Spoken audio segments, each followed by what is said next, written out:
Listo, ya estamos grabando. Muy buenas tardes, mi nombre es Julián Castillo. Hoy vamos a hacer la clase de asesoría y de ejercicios de la clase número 2 del tag de Introducción a Python con Google Colab.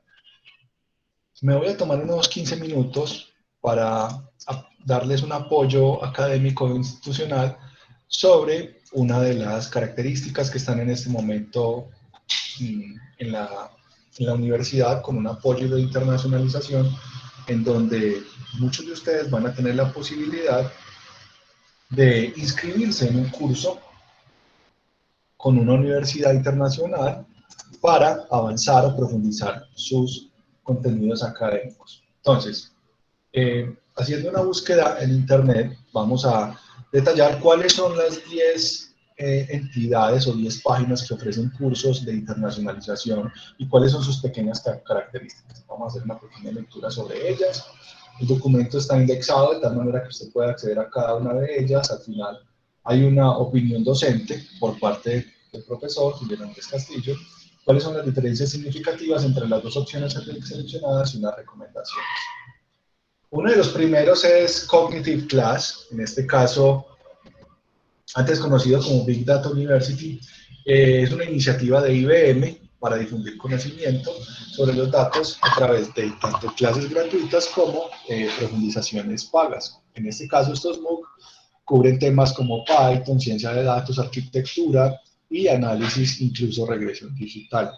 Alternativamente, los estudiantes se pueden inscribir en rutas de aprendizaje más generales, es decir, tú puedes acceder a un curso de Python que está vinculado a una estructura de ciencia de datos. También pueden tener clases generales en el aprendizaje profundo, o sea, que esto es Machine Learning, y programación con este lenguaje de programación Scala, que es muy orientado hacia los procesos de IBM. Cognitive Class va más allá de las conferencias pregrabadas, lo que permite a los estudiantes, en este caso, practicar lo que aparentan en un entorno de laboratorio virtual facilitado por IBM, y en lugar de un certificado, los candidatos pueden obtener credenciales digitales verificadas, que se reflejan formas de reconocimiento que se pueden compartir en la industria. Esto es lo que se llama como el repositorio de proyectos o de participaciones guiadas, que se utiliza mucho en entidades más que todo internacionales.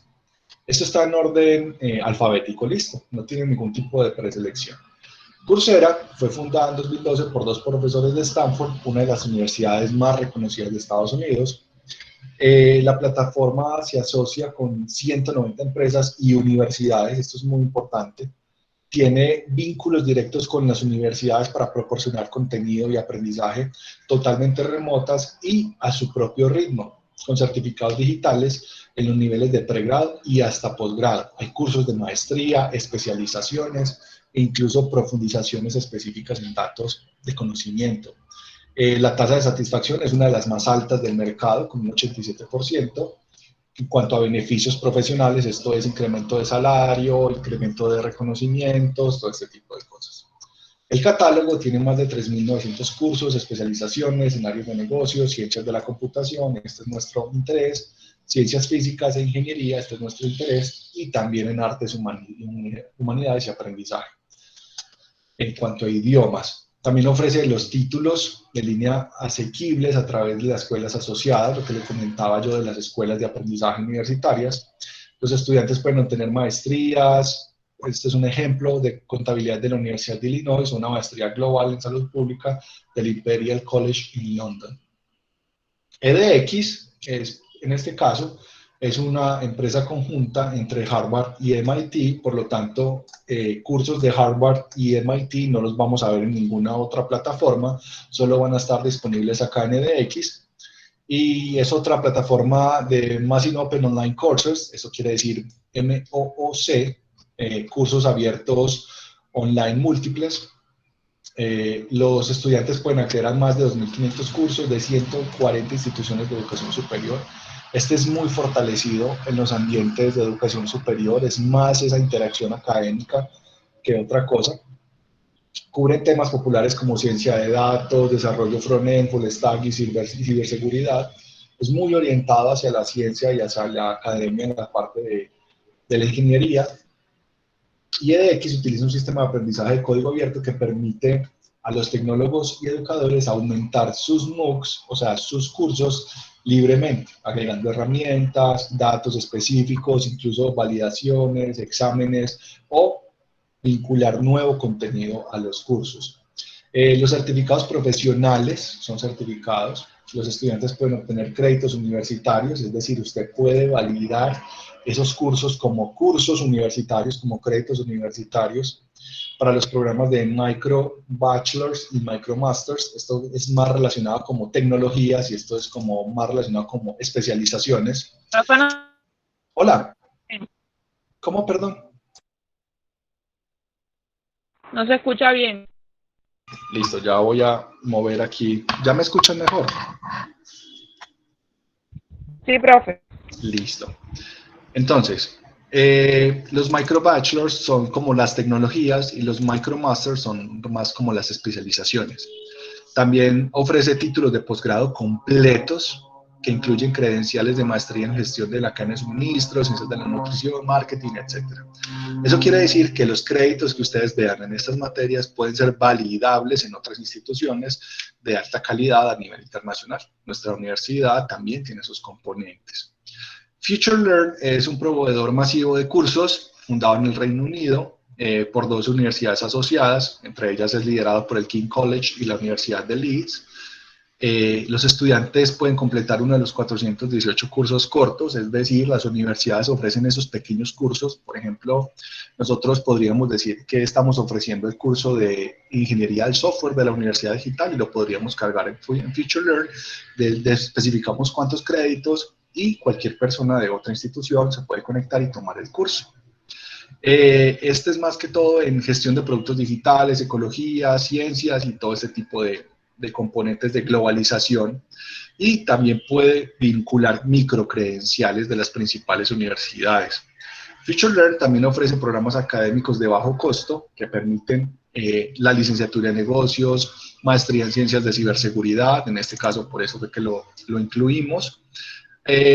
FutureLearn estructura los cursos de una manera narrativa, es decir, más orientado a un curso universitario. No es un curso autogestionado o autoaprendido o autorrelacionado por el estudiante, sino que tiene una estructura más académica con unas tareas, unas listas, unos compromisos semanales que no pueden ser aplazables en las otras plataformas.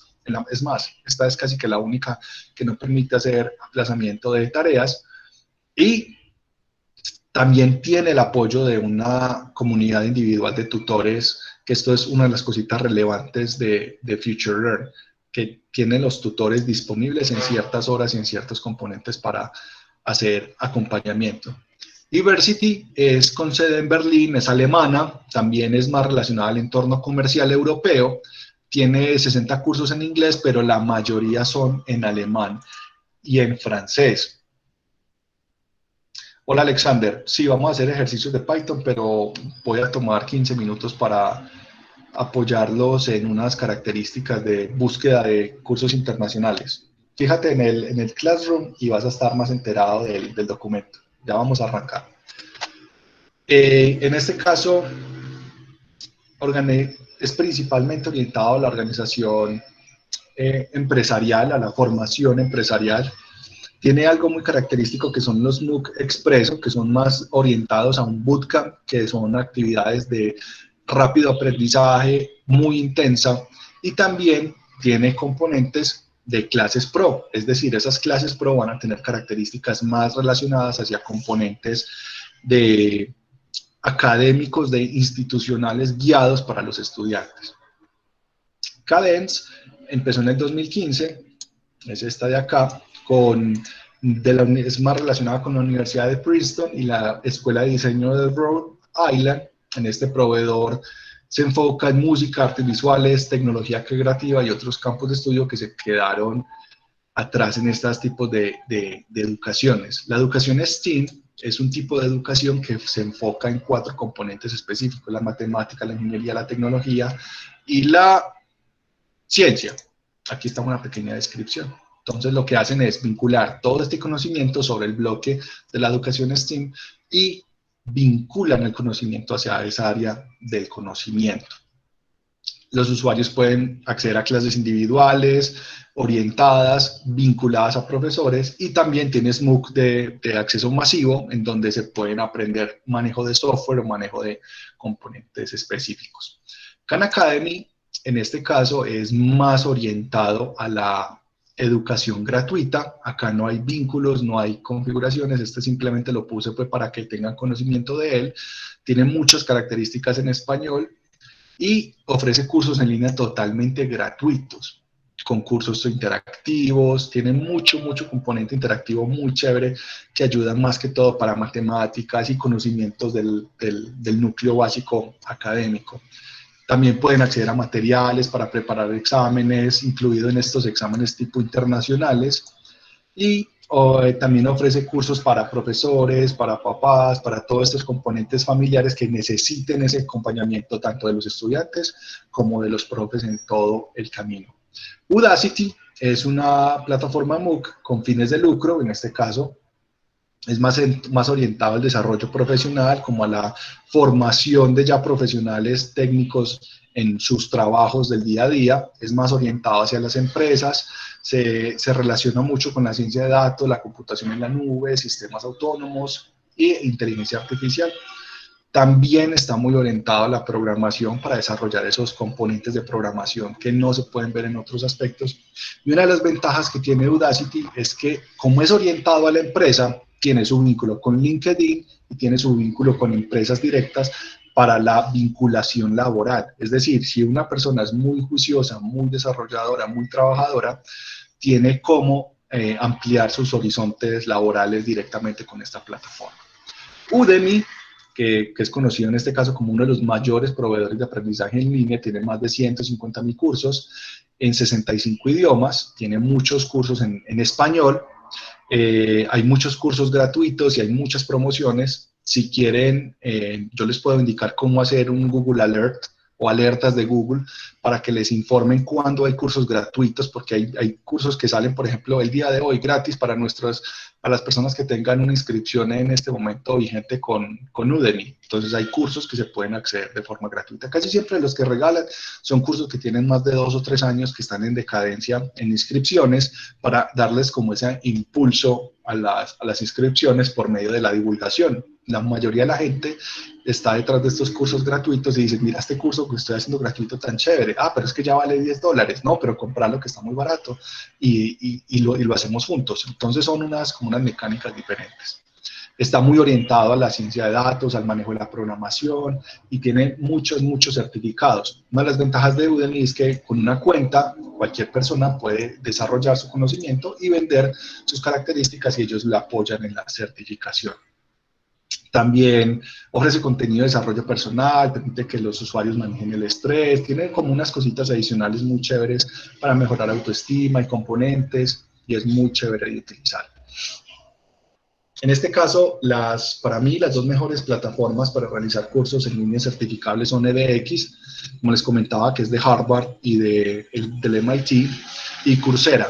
¿Por qué selecciono esas dos? Porque tanto las universidades como las empresas tienen certificados directos con las entidades. Yo hice, por ejemplo, un curso en Coursera de Ciencia de Datos y Machine Learning certificado por la Universidad de Michigan. Y yo estoy certificado por Coursera y la Universidad de Michigan en este concepto. Entonces es doble, valga la redundancia, doble certificación, tener la certificación de Coursera y la certificación de que viste el curso con profesores de la Universidad de Michigan, como lo fue en mi caso.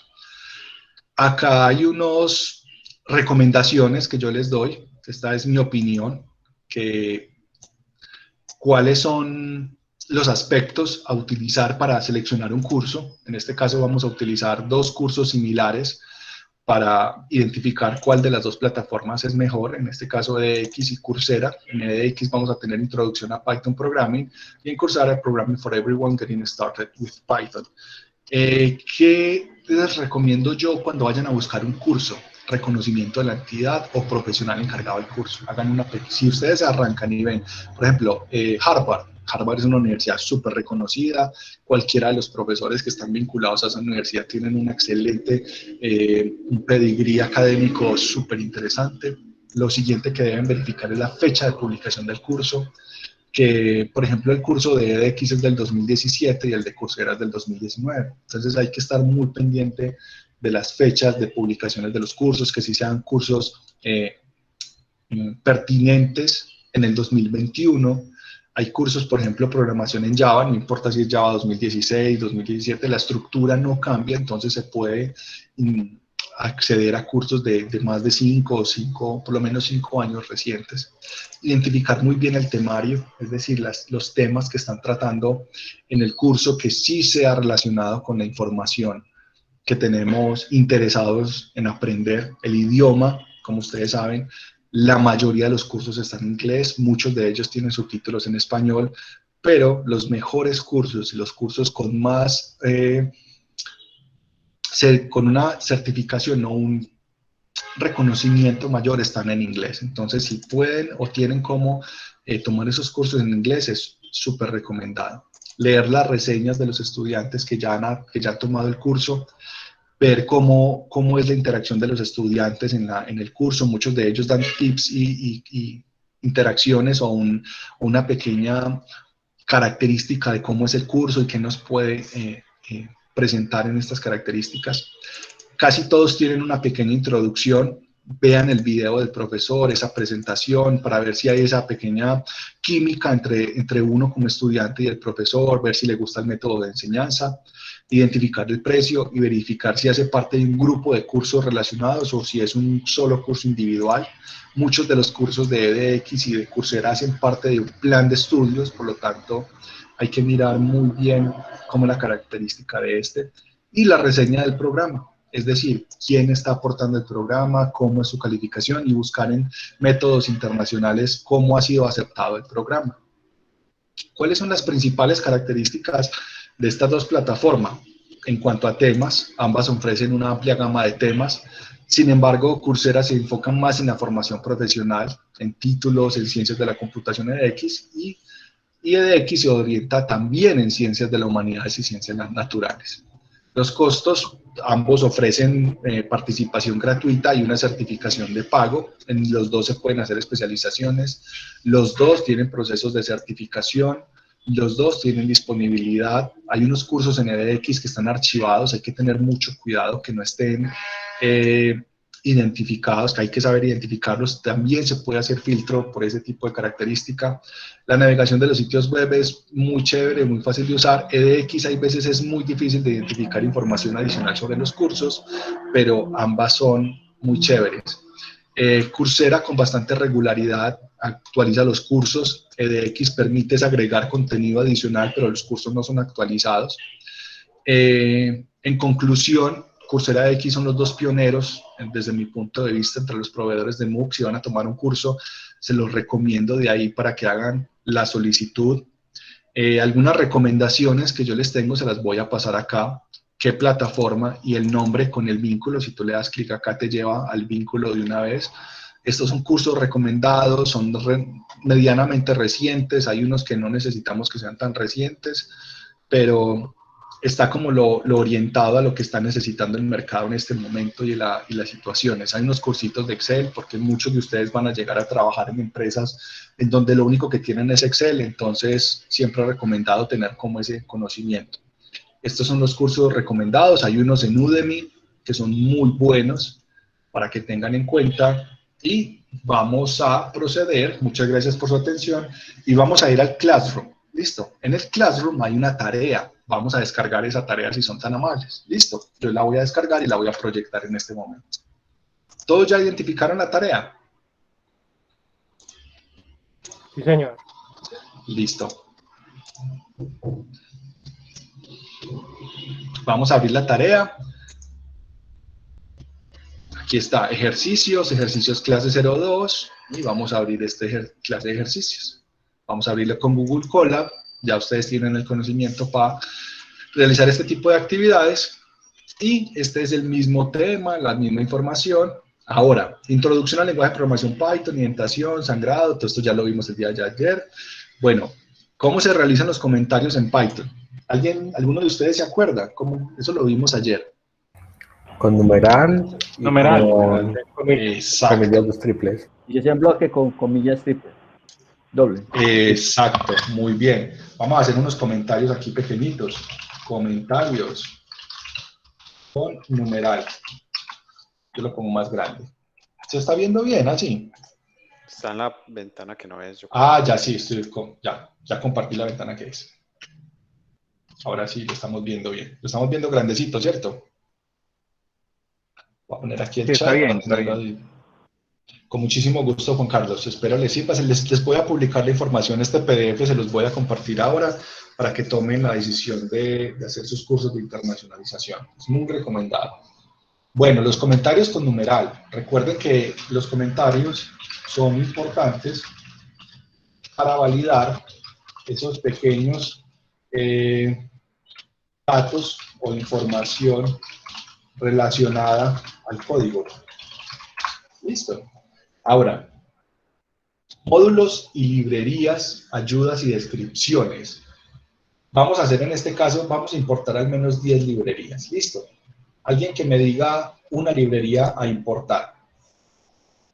Pueden pastelear, lo que quieran. La de matemática. Listo. Import, math, as, mt. Listo. Otra. La de pandas. Eso.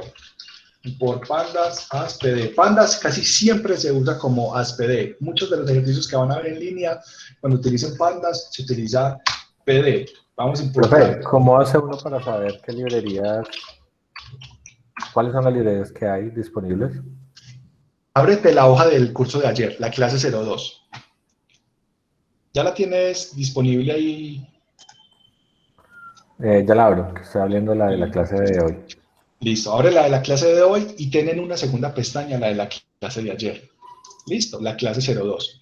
En la clase 02 hay unas librerías que están en este caso registradas, que ya están disponibles en el entorno de programación. Por ejemplo, yo puedo llamar el sistema, yo puedo llamar los componentes de random, yo puedo llamar muchas de ellas.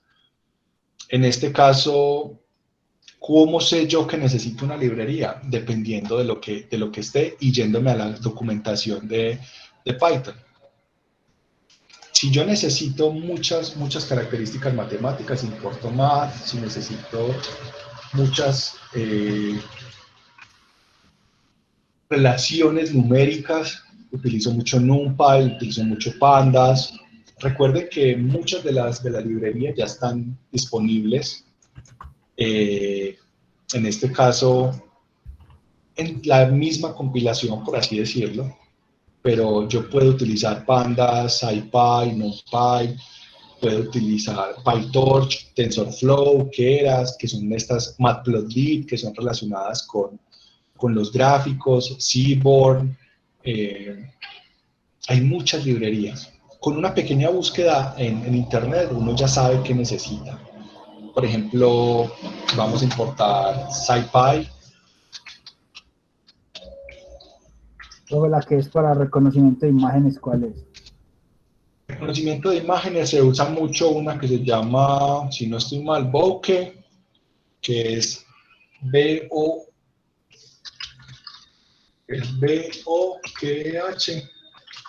ADK.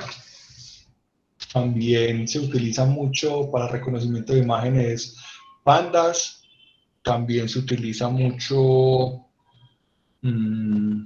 que yo sepa, Scikit-learn. Profe, pero las librerías solamente están disponibles si están dentro del entorno de Google Colab. Vamos a compilar. Si tengo algún problema, él me va a decir que esta librería no existe. Por lo tanto, mira que no me sacó ningún error.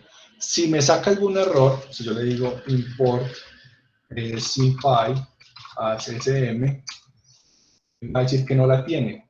Mira, este módulo no está nombrado. Entonces yo le tengo que instalar con la función pip install SciPy.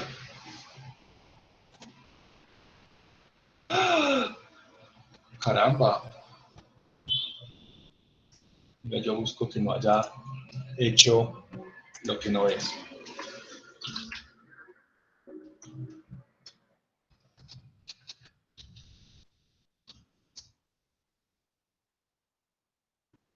pip install sin pipe, no sé por qué no me funciona. Una pregunta. ¿Para qué es que se le pone el ASP y esa abreviatura? Es para, en la mayoría de los casos se utiliza para, cuando estemos trabajando, muchas veces vamos a necesitar utilizar esas librerías. Entonces, si yo uso pd.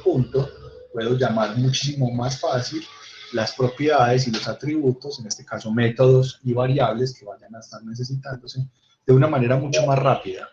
Entonces yo puedo utilizar solamente ese alias, pd. Y llamar las características que necesite. Entonces, en vez de tener que escribir pandas, punto, y también me trae, en este caso el alias no me deja, si yo le quito el alias y llamo pandas, bueno, aquí me va a sacar un error, yo le digo pandas punto, ahí sí me va a traer. Entonces mira que me ahorro casi que 4 letras para escribir de manera rápida, de manera ágil, para utilizar en muchas líneas de código. Entonces es más que todo como por ahorrar tiempo de digitación y por hacerlo mucho más fácil de interactuar con los algoritmos. Bueno, ¿qué más librerías conocen? Tkinter. Deletrémela. Tkinter con K. Ahí está. Otra. Random.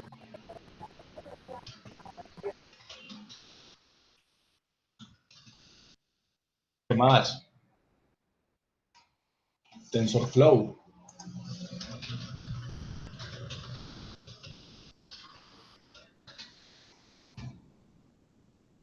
Profe, la de la fecha, no es day. La de las fechas ya viene predeterminada en la librería de Panda, es que de Pandas, de Python. Usted puede utilizar fechas como un tipo de fecha. Y la del sistema también, para que reconozca. También. A ver, ¿qué más? Profe, eras. Eso. Nos falta una. Le faltó el AS, profe. Ay, sí. Gracias. Espera, para ver si están poniendo cuidado. Ya instalamos SciPy, ya llamamos NumPy, llamemos Matplotlib.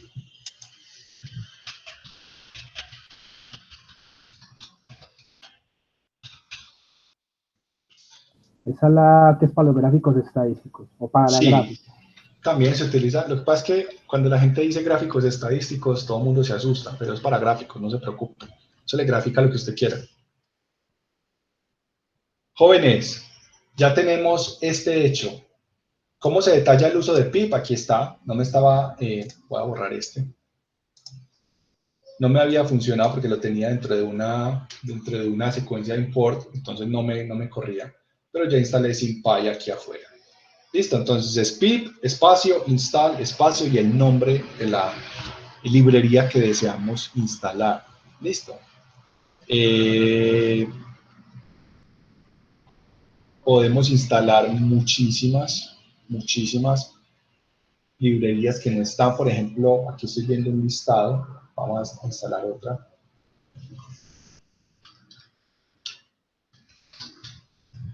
Vamos a instalar Node.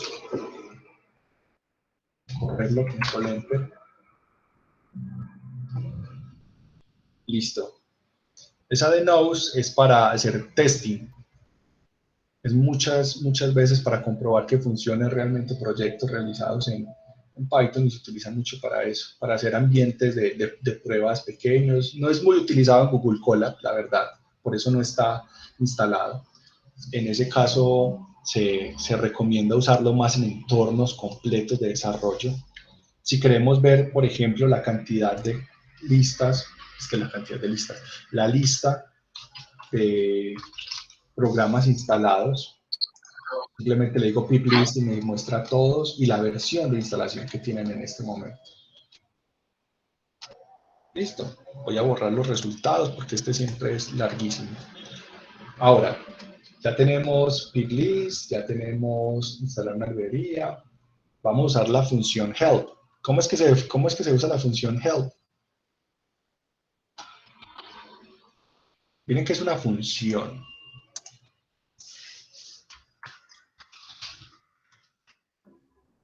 Eso ayuda. Una función de ayuda, pero ¿cómo se utiliza? ¿Cómo son los comandos? Yo quiero, por ejemplo, traer la ayuda de la que acabamos de importar, por ejemplo, de pandas.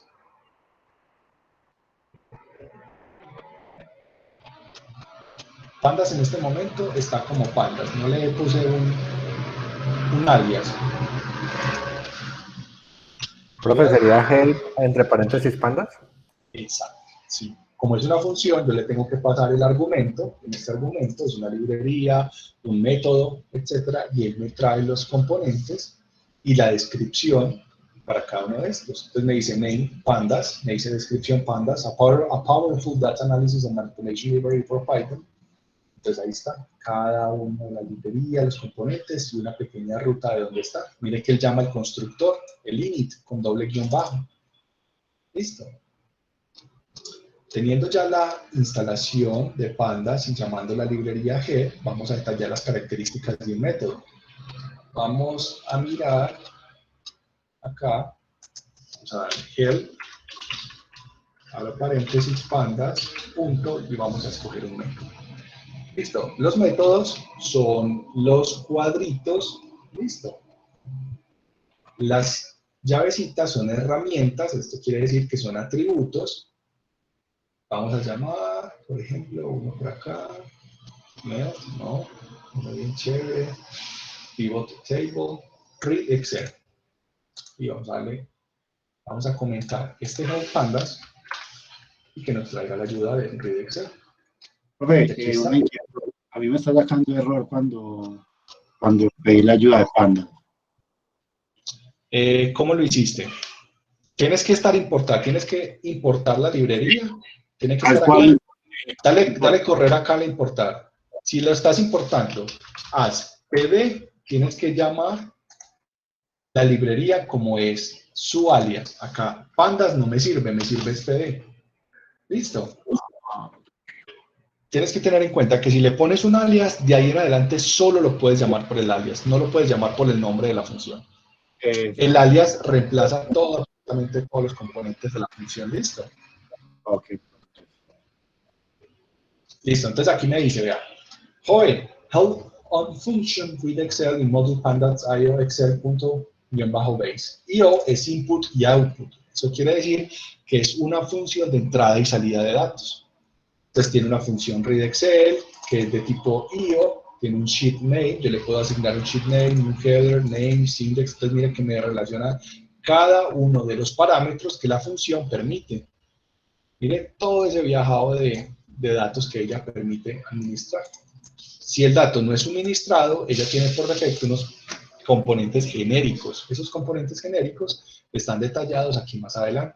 Por ejemplo, IO me dice que el string, bytes, Excel file, XLR book, path object, todos los componentes que yo necesite. Para el sheet name yo puedo pasarle un string, puedo pasarle un integer, porque acuérdense que las hojas de Excel tienen 3 nombres. Primero, el nombre tipo etiqueta, el nombre tipo variable y la identificación numérica de las hojas en orden de izquierda a derecha, como están visualizadas. Le puedo pasar un header, un entero, una lista de enteros, mire, una lista de enteros. Él quiere decir cuáles son los encabezados de mi tabla, de mis filas, los nombres, el índice de la columna, pero todo eso ya ustedes lo pueden mirar, borrar resultados. Listo.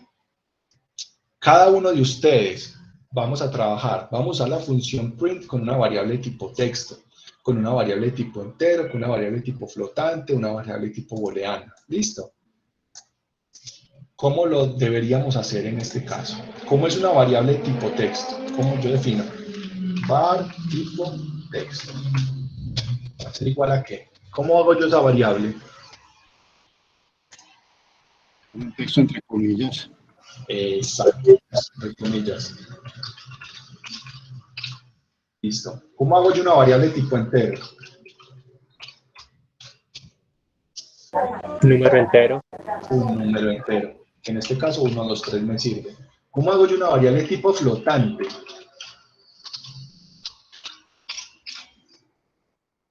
El número entero punto algo. El número entero punto algo. Muy bien. ¿Cómo hago yo una variable tipo booleana? Pues el asignado falso, ¿verdad? Exacto. Mire que se pone azulito si yo le escribo bien. Si yo escribo true con minúsculas, mire que no se pone azulito. ¿Sí ven la diferencia? Debo escribir la primera letra con T mayúscula para asignarle true y la primera letra con F para asignarle false. ¿Listo? Y vamos a imprimir cada una de ellas. Entonces vamos a darle print, vamos a decirle par, vamos a imprimirlas de manera consecutiva. ¿Se acuerdan que con coma yo podía imprimir de forma separada mis variables? Él me ponía una pequeña diferenciación, como un espacio. ¿Se acuerdan? Vamos a darle print. Y ahí está, texto entre comillas, 1, 2, 3, 1, 2, 3, 1, 2, 3 y falso. ¿Listo? ¿Dudas hasta el momento?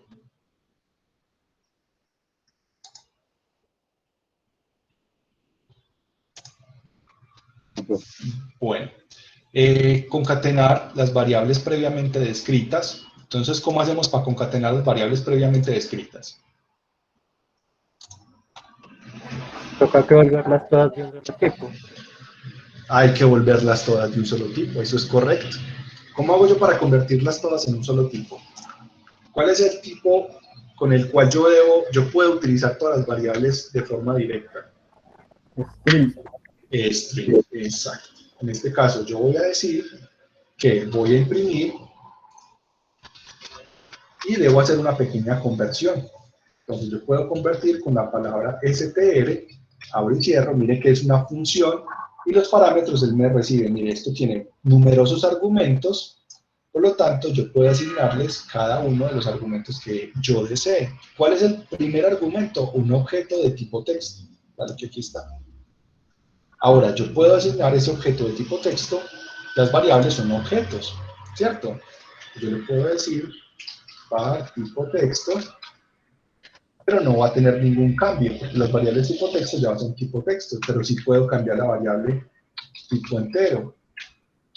También lo voy a concatenar, voy a decir más, con un espacio o una rayita. Lo voy a concatenar con un str y le voy a decir var tipo flotante. Entonces, Está. Hola. Si yo aquí quisiera crear una función, supongamos yo quiero una función que me convierta todo argumento que le envíe en string. Me tocaría correr la función también a la vez que corro el código que quiero ejecutar. No, eso lo vamos a ver más adelante. Yo puedo definir una función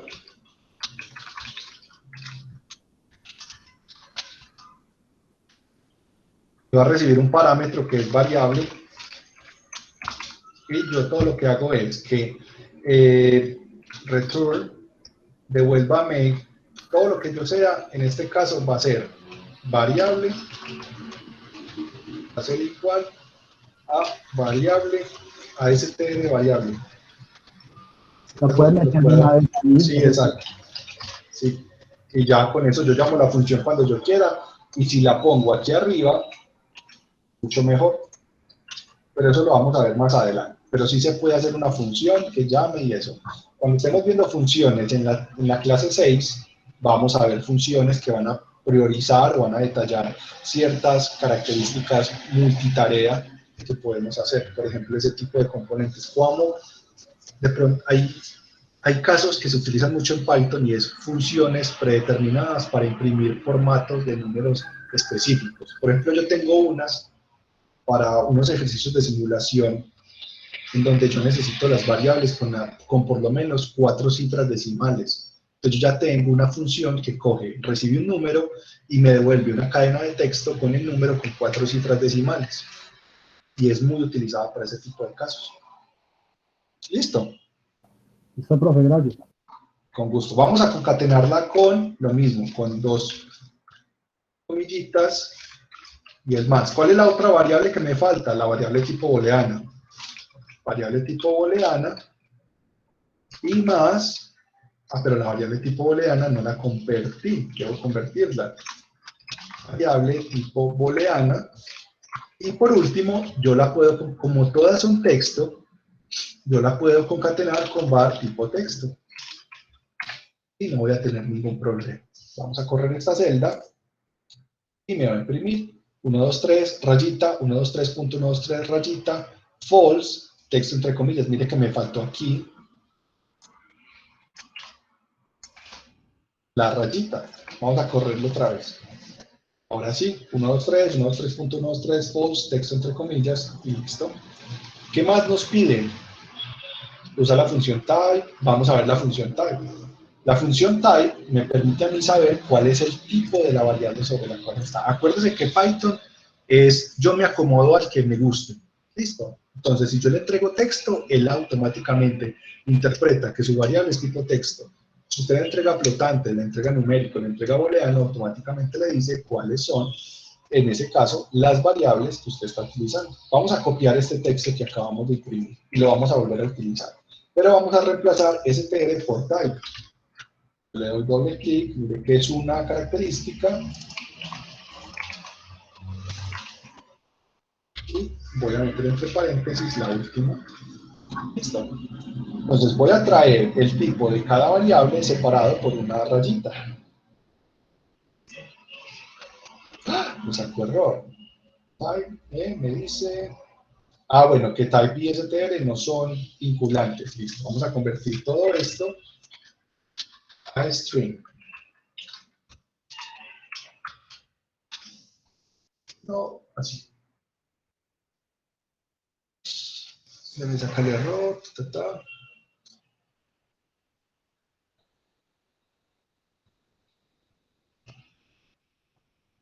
Bueno, vamos a convertir cada una de ellas a texto. Sí, me saca el error aquí también. Ah, bueno, no, es que porque tengo una... Ya, no puedo convertir, tengo una concatenación de tipos y no puedo concatenar tipos. Ah, me falta un paréntesis.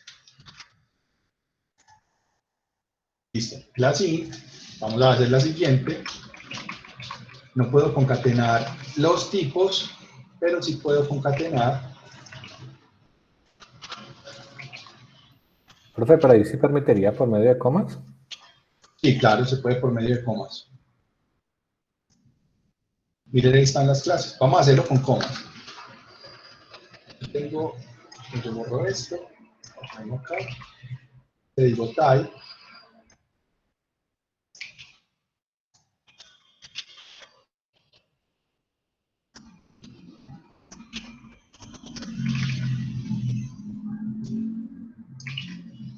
y le digo type. Y él interpreta cada uno, miren, acá está, clase string, clase entera, clase flotante, clase booleana. ¿Por qué llama la clase? Porque acuérdense que Python crea copias de cada una de ellas como si fuera una variable. Por eso, cuando yo llamo, por ejemplo, var tipo texto, hago una nueva celda, una nueva fila, var tipo texto, yo le digo punto, yo traigo toda la gama de datos que tiene esa variable que está heredada de la clase str. ¿Listo? Por eso yo cuando llamo variable tipo texto, yo le puedo decir format, yo le puedo decir is lower, is numeric, o en este caso replace, yo puedo reemplazar una variable en cada una de ellas. O sea, yo tengo acceso a todos los componentes, a upper, convertirlo todo en mayúsculas. Yo tengo acceso a toda la librería de la clase porque mi variable es una copia de la clase heredada de ella. Esto es tomado de C. Por eso cuando ustedes, ¿se acuerdan cuando ustedes en programación en C o en Java o en C++ o en C#, ustedes deben especificar la clase, espacio, el nombre de la variable? Pero cuando vamos a hacer qué proceso, No, usted va a definir una variable cualquiera. En los lenguajes de programación heredados de C, usted define la clase sobre la cual usted quiere hacer una copia y espacio y el número de la variable y el nombre de la variable. ¿Qué está haciendo con eso? Está creando una copia heredada de esa clase para ese específico repositorio. Por lo tanto, hereda todas las propiedades y todas las funciones que están relacionadas a esa variable, que es lo que estamos viendo acá. Listo. Tenemos, realiza conversiones implícitas sobre 5 variables, realiza conversiones explícitas sobre 5 variables de tipo flotante a tipo entero. Listo. Entonces vamos a hacer 5 variables de tipo flotante y las vamos a convertir a tipo entero. Listo. Entonces vamos a decir que A1 es igual a 1.1, A2 es igual a 1.2, A3 es igual a 1.4, A5 es igual a 1.6 y A7, A2, A3, este es A4, este es A5 y está diciendo A7, es igual a 1.8. Tengo las variables, ¿cierto? Yo las compilo, ahí están súper bonitas en memoria y las voy a convertir explícitamente a otro tipo de variables. Son flotantes y las voy a convertir a enteros. Entonces yo voy a decir que entero 1 va a ser igual, en este caso, a entero de A1. Listo. Vamos a hacer lo mismo para cada una de las 5 variables. Entonces vamos a cambiar este por A2. Perdón. Pero es A3. Entero. Para A3.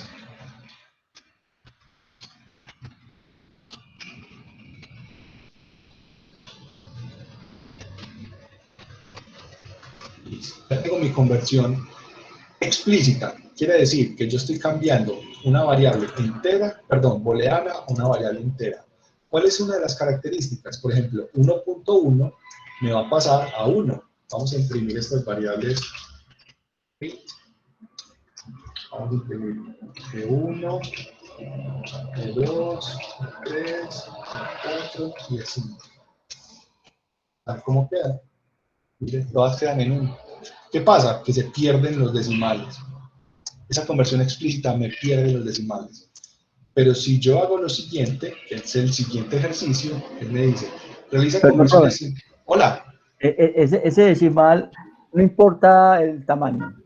No importa el tamaño. 5, o sea, si da 1.9, la va a llevar a 1 igual. Sí. Ah, ok.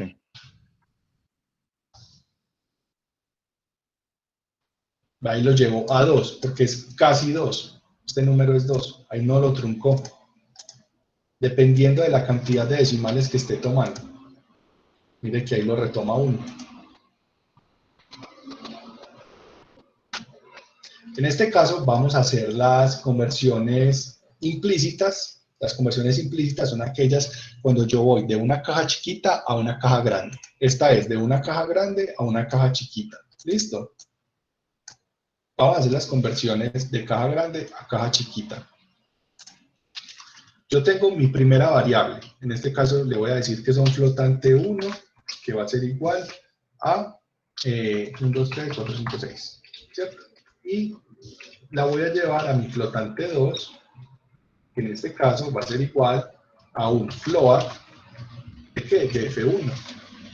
Si yo le digo acá, print type F1 me va a dar entero, y si yo le digo acá print type de F, en este caso de F2, me va a decir que es ya flotante.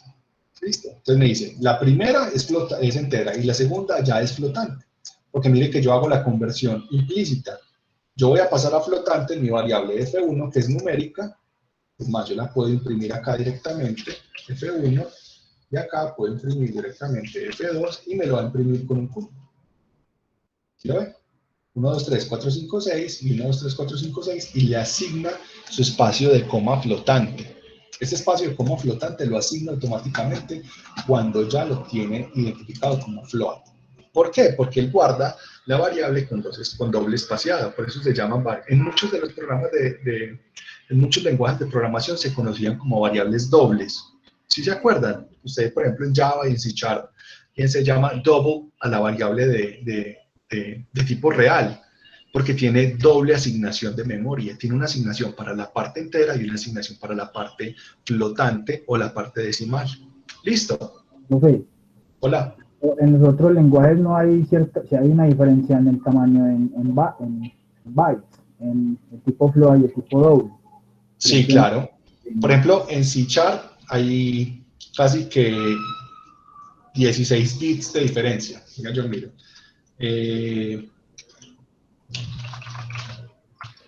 Diferencia entre float y doble en Java, por ejemplo. Vamos a ver por acá. Es como decir que si este fuera de 32 bits y el doble sería 64 bits. No, las dos son de 64 bits, solo que una asigna doble, una tiene doble asignación de 64 bits. Una tiene. Voy a tratar de acordarme. En una, eso lo vi yo hace tantos años, la de float tiene 64 bits parte entera y 16 bits parte flotante. Y la doble tiene 64 y 64 para la parte entera y para la parte flotante. Si no estoy mal. Venga, miremos la documentación de Java. Java, float y doble. Vamos a mirar aquí cómo es la precisión. Vale, aquí está la precisión. Sí, tiene 52 bits, 11, 1, pero esto es de float versus doble. Esto es Java. Vamos a ver, float versus doble. 52 bits, 11 bits y un bit del signo. Porque el signo solamente necesita un bit. Creo que era en C que utilizaba los 64 bits, no me acuerdo. Pero en todo caso sí tiene más asignación de memoria. Pero entonces en Python eso no sucede, solo existe float. No, acuérdese que por eso, en Python solo existe float porque la ventaja de Python es que Python empieza a gastar memoria como loco. ¿Se acuerda que yo les dije que los números eran casi que infinitos? Porque Python empieza a asignar memoria a medida que la necesita. Y usted va más necesitando más memoria y él va asignando más memoria. ¿Listo? ¿Qué más tenemos por acá? Convierte a texto 3 de las últimas variables. Eso ya lo hicimos por acá. Por acá, véalo por acá. Súper fácil, súper divertido. Crea 5 variables para cada una de las siguientes formas de nomenclatura: camel case, Pascal case, no, camel case, Pascal case y snake case. ¿Sí se acuerdan cómo son? Camel case, Pascal case y snake case. Camel case es la misma de Java. No, Java permite cualquier escritura de cualquier tipo de formato. Camel case es que la primera va en minúscula y las otras iniciales van en mayúsculas, ¿no? Exacto, eso es camel case. Pascal case es que la primera siempre va en mayúscula y snake case es que siempre va separado de guiones bajos. Entonces, en camel case es variable, tipo, casita. En Pascal case todas son variable, tipo, casita, y el snake case es variable, guión bajo, tipo, guión bajo, casita. Esto es igual a una casita. Profe, para manejar buenas prácticas de programación, ¿se pueden utilizar cualquiera de esos 3 tipos de definición de variable? Es más orientado a la infraestructura. Por ejemplo, camel case se usa mucho en Java y en C# y en lenguajes heredados de C. Para lenguajes interpretados se utiliza mucho el snake. Y para lenguajes más orientados a Pascal, a todos los lenguajes antiguos, se usa mucho el Pascal case. Pero si usted le dicen, si usted lo contrata y usted le dice, todo va a ser con camel case, usted va a decir que no. Usted dice, bueno, gracias, muy querido, yo le hago con camel case, no tengo ningún problema. Incluso hay unas empresas que lo obligan a utilizar notación húngara. Es decir, si usted va a utilizar una variable tipo entero, debe hacerlo de la siguiente manera: variable tipo entero con Pascal case. Entonces usted dice int, usted dice variable, contador, datos número, va a ser igual a un número cualquiera. Y eso es notación húngara, porque le va a indicar qué tipo de variable es, y tiene que usar Pascal case, que cada una de las variables sea mayúsculas. Eso lo utilizan mucho en la programación, pero ya de hace mucho tiempo. Por ejemplo, cuando usted le daba int y le traía todas las variables que usted tenía nombradas como enteras, y usted ya era más fácil programar y todo ese tipo de cosas. Eso se usa mucho también en las bases de datos. ¿No han notado que las bases de datos organizacionales tienen notación húngara? Cuando una variable es tipo entero, cuando una variable es tipo texto, cuando una variable es tipo char, que empieza por ch, que empieza por st, que es string, que empieza por in, que es entero, por db cuando es doble. ¿Se han visto? Pero levemente, no así a fondo, pues conociendo ese término, uno sí ve que, pero uno se imagina que es porque es el lenguaje SQL, no porque sean este tipo de notaciones. Pero se usa mucho en entornos muy corporativos, se usa mucho la notación húngara para las bases de datos. El problema es que hay bases de datos que tienen restricciones de nomenclatura, son solamente 8 caracteres o 10 caracteres, entonces ahí sí optan más que todos por la clasificación de las variables, pero eso ya es más que todo, por ejemplo, en SAP, más que todo, por ejemplo, en MySQL o cosas así. Asigna el mismo valor a 3 variables en una sola línea de código. Ya ustedes saben que es con igual, igual, igual, ¿cierto? ¿Sí saben cómo? Sí, profe. Por ejemplo, X igual Y igual Z y igual a la que uno quiera. Exacto. Uno puede asignar 3 variables, por ejemplo, vamos a utilizar i, j, k, que no era, va a ser igual a 1, 2, a 2, 3, y asigno esos 3 valores a esas 3 variables. Yo le digo print i, j, k, tengo esos 3 valores, 1, 2 y 3. Listo. Yo puedo asignar el mismo valor, que es el otro ejercicio, en este caso, yo puedo decir que m es igual a n y es igual a mno, que es igual a 16, y puedo imprimir mno y son el mismo valor. Listo. ¿Qué más tenemos por acá? A ver. Asigna el mismo variable a 3 variables, listo, esto ya lo hicimos. Entonces este ya quedó chuleado. Vamos para el cuarto. Listo. Crea una variable con el siguiente texto. Vamos a crear una variable con el siguiente texto. Vamos a decirle variable texto va a ser igual a esto. Listo. Y me dice, imprimir los valores 31, 43, 15, 5, 26, 32, 6, 1, 3, 62, 62, 62, 62, 62, 62 de la variable previa. ¿Cómo hago? Con los índices. Con los índices. Acuérdese que las variables tipo texto son variables iterables. Por lo tanto, yo puedo acceder a su posición denotando comillas, denotando corchetes. Entonces, yo le voy a poner acá, voy a cambiarle el nombre, le voy a poner BT para simplificar y voy a copiar todo esto. Yo tengo acá BT, lo voy a copiar. ¿Quién lo hizo ya?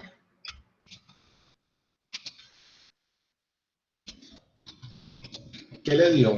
¿Qué dice?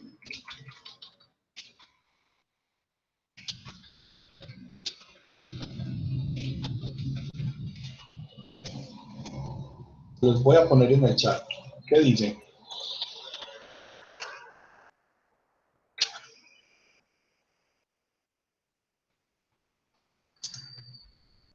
¿Alguien ya lo corrió?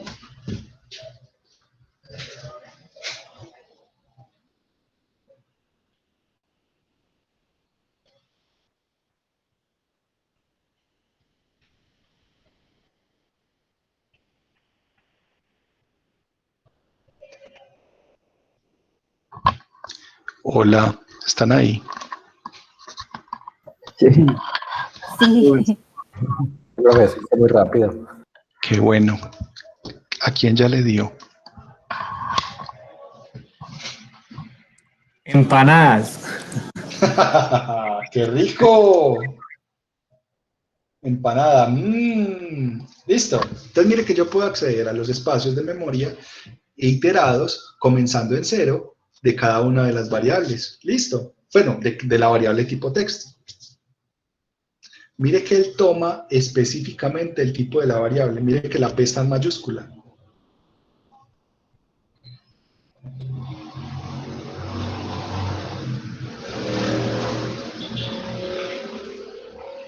Bueno, me dice crear 5 variables tipo texto e identificar el largo de cada variable. Pues vamos a decirle acá, voy a crear solamente una y le voy a decir len de bt 75. Realizar 5 tipos de slicing ascendente diferentes sobre las variables creadas. Voy a crear solo un slicing. Ya se nos está acabando el tiempo. Pues más, ya se nos acabó el tiempo. Voy a decir print, en este caso bt, va a hacer un slicing del 1 al 6. Ahí está. Acá, 5 tipos de slicing ascendentes. Vamos a hacer un slicing descendente. Vamos a imprimir desde el último punto 10 unidades hacia atrás. Bt, recuerden que yo voy a poner -10, 2 puntos, y no voy a poner nada. Eso me quiere decir que voy a arrancar desde el final, voy a imprimir los 10 hacia el frente, las dobles. Realizar 5 tipos de conversiones diferentes sobre cada variable de texto creada. Vamos a hacer una conversión y vamos a decir int bt.upper. Listo. Perdón.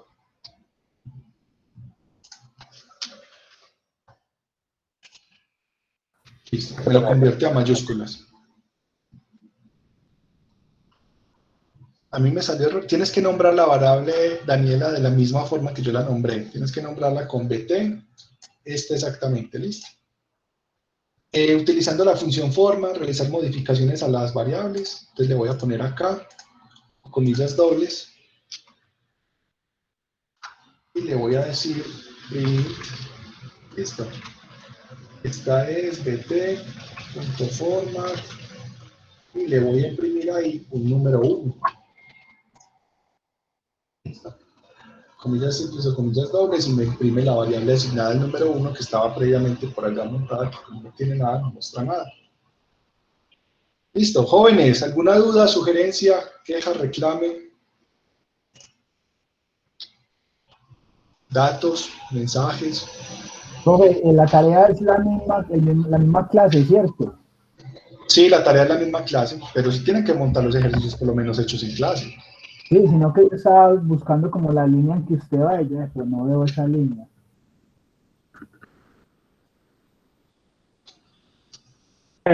Profe, ¿me puede hacer el favor de explicarme el último por favor? Bueno, lo que pasa es que aquí no le puse ningún tipo de variable, pero sí vamos a crear una variable por acá. Yo le voy a decir num es igual a 16. Yo puedo acceder a variables donde yo tenga ese corchete. Porque no me lo está poniendo. Es que no le he compilado, lo siento. Tengo que correrlas todas. Listo, y ahí sí me lo va a mostrar. Mire que él me concatena donde exista estos corchetes. Los corchetes, las llaves sirven para ubicar texto, ubicar variables dentro de texto. Por ejemplo, aquí las cadenas en Python están rodeadas por comillas simples o por comillas dobles. Coma, el número es, le doy espacio y mire que estoy poniendo las llaves. Al poner las llaves, yo le estoy diciendo cuando yo esté utilizando la variable forma, que ese espacio de memoria que va a ser el primero que encuentre izquierda a derecha, yo puedo alojar allí una variable, un dato, una información. Entonces yo puedo compilar y le voy a decir, venga, la variable número, que es 16, ajustemela a mi variable tipo texto en num. ¿Qué quiere decir? Que cuando haya un espacio para formato, que son estas llaves, son espacios de formato, me va a poner este variable número. Entonces mira que me aparece, un número es 16. sin necesidad de adicionar 16 a la variable. Yo simplemente pongo estas llaves y acceso automáticamente a los componentes de la función format para ya sea imprimir variables, componentes o denotar ejercicios. Por ejemplo, el ejercicio que teníamos en la clase de ayer era el siguiente. Yo tengo un batimóvil, capas y botas como variables y tengo un texto. Entonces mire que tengo un espacio de asignación de formato, otro espacio de asignación de formato y un tercer espacio de asignación de formato. Posición 0, posición 1, posición 2. Variable posición 0, variable posición 1, variable posición 2. Entonces él va a ubicar 3, 16 y 22 respectivamente en mi variable tipo texto. ¿Listo? Perdón, usted está utilizando ahí en este caso llaves, en el anterior corchetes. No, estoy utilizando siempre esta función de formato, siempre esta. Esta es para las posiciones y esta es para formato. Cuando yo uso todo lo que esté entre corchetes, es decir, entre estas, es para posicionamiento. Todo lo que esté entre llaves es para formato, en texto. ¿Listo? Porque más adelante vamos a ver que los diccionarios y los conjuntos se describen con unas características adicionales que pueden ser similares. ¿Listo?